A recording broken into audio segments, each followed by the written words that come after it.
Welcome to Ladybird Readers. If you've enjoyed looking and listening to my books, please consider liking and subscribing to my channel. Thank you.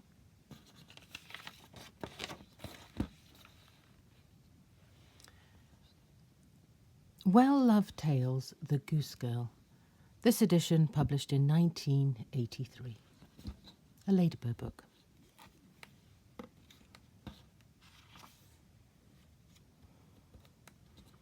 The Goose Girl. Once upon a time there was a beautiful princess. She lived with her mother, the queen, in a castle on a hill. Her father, the king, had died when the princess was a baby. When she grew up, she was going to marry a prince who lived in a faraway country. One day the queen said to her, "You are old enough to leave me and go to marry your prince." The princess was sad to leave her mother, for they loved each other very much. She packed up all her pretty dresses and fine jewels, and the queen gave her some wonderful presents. The present the princess liked most was a white horse that could talk. His name was Falada. When the time came to say goodbye, the queen took off a lock of her hair. She gave it to the princess, saying, "Take this, my dear daughter. It's a charm to keep you safe." The princess tucked it carefully into the top of her dress. The queen gave her one last present. "Here is a golden cup," she said. "You can drink out of it when you come to a river." Then the princess set off with her maid on their long journey. As they rode along over hills through woods, the princess began to feel thirsty. "Oh, my maid," she said, "please take my golden cup and fetch me some water from the river." "Fetch it yourself," said the maid in a nasty voice. "Why should I take orders from you?" She was jealous of the princess. The princess did not want to make a fuss, so she knelt down on the riverbank to reach the water. But the lock of hair fell out of her dress and floated away down the river. "Oh, alas," said the princess, "I have lost the charm my mother gave me." The maid was pleased. Now the charm was lost, the princess was in her power. "Take off your fine clothes," she said, "and give them to me.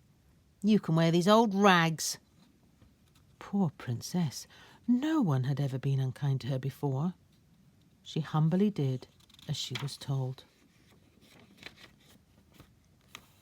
Now the maid rode on Falada, wearing the princess's dress, and the princess rode on the maid's horse, in rags and tatters. At last they reached the prince's palace. "If you tell a living person who you really are," said the wicked maid, "I will kill you. You must promise to tell nobody, by that sky above." The princess was so frightened that she promised.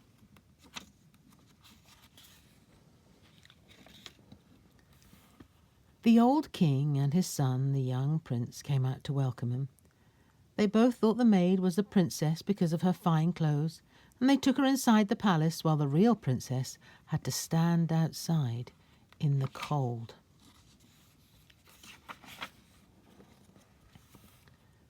The king looked out of the window and saw her. "Who is that lovely girl in rags and tatters?" he asked the maid. "Just a poor beggar I met on the way. Could you give us some work to do?" asked the maid. "She can help Curdkin to look after the geese," said the old king, who was sorry for her.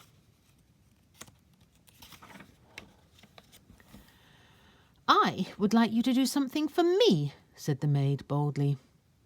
"What is that?" asked the king. "Have the horse I rode on killed. He behaved very badly on the way," said the maid. She was afraid that Falada would speak and give away her secret. The king sent a servant to take Falada away. The princess ran after him, crying, but she could not save the talking horse. So she gave the man a gold coin and asked him to fasten the horse's head high up on the city gate, and then she would be able to see her old friend each time she took the geese out onto the fields.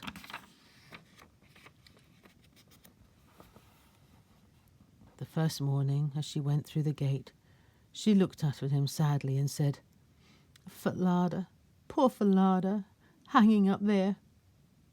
The magic horse answered her, "Princess, poor princess, passing down there. Alas, alas, if your mother knew how sad her heart would be for you." Curdken was the boy who looked after the geese. He liked to tease the girls and pull their hair and pinch them. The princess had beautiful, long, fair hair. She kept it hidden under a scarf.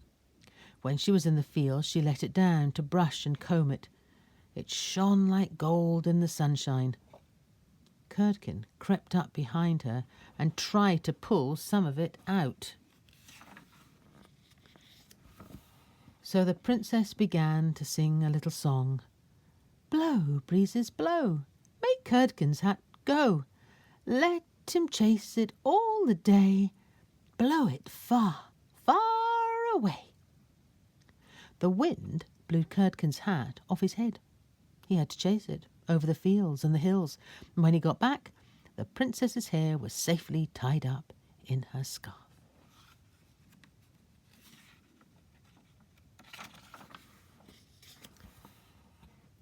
This happened again the next day. The princess spoke to the horse as she went through the gate. "Falada, poor Falada, hanging up there." And the horse answered, "Princess, poor princess, passing down there. Alas, alas, if your mother knew how sad her heart would be for you." When they were out in the fields with the geese, the princess shook out her golden hair and sang her little song. "Blow, breezes, blow, make Curdken's hat go.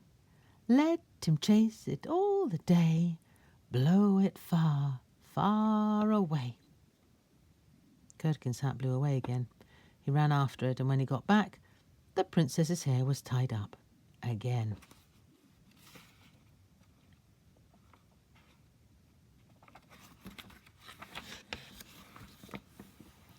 This time, Curdken was so cross he went to tell the king about it.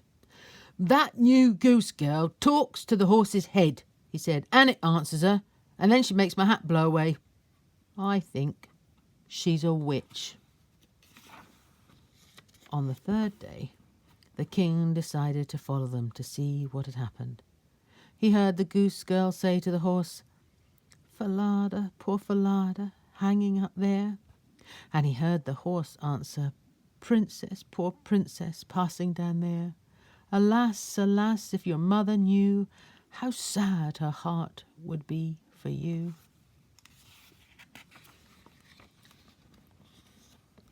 Then the king hid behind a bush and watched the goose girl comb her hair. He knew that only a princess could have such beautiful golden locks, and she sang, "Blow, breezes, blow, make Curdken's hat go. Let him chase it all the day. Blow it far, far away."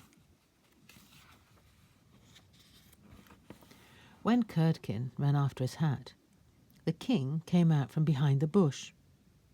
"Tell me who you are," he said. I dare not," sobbed the princess. "I promised by the sky above not to tell a living person. She'll kill me if I do."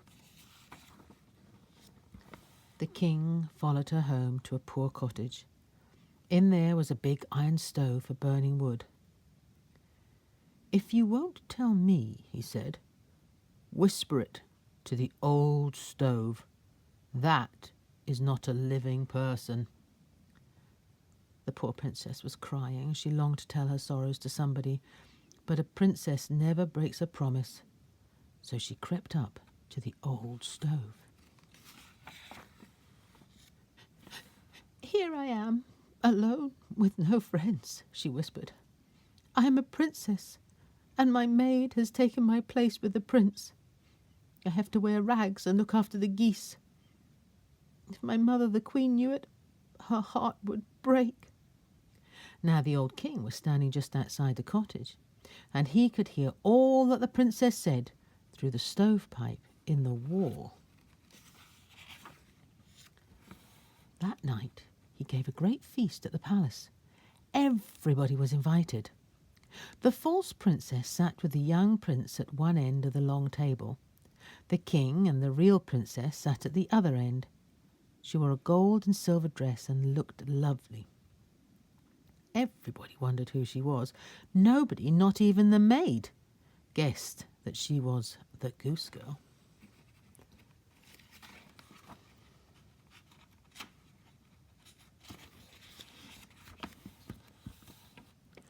After they had eaten, the king told a story about a servant who had pretended to be his master.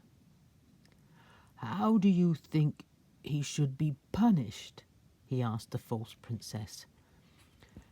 "Take away all his fine clothes and put him in a barrel. Have 2 horses drag him through the streets, and then turn him out of town," said the maid with a wicked laugh.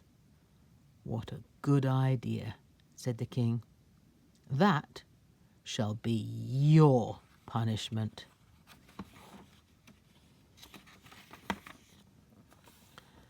So the false princess was turned out of the town, and she was never heard of again. Everybody was pleased with the real princess. She was so beautiful and gentle. The young prince married his true bride, and they ruled their kingdom together in peace and happiness.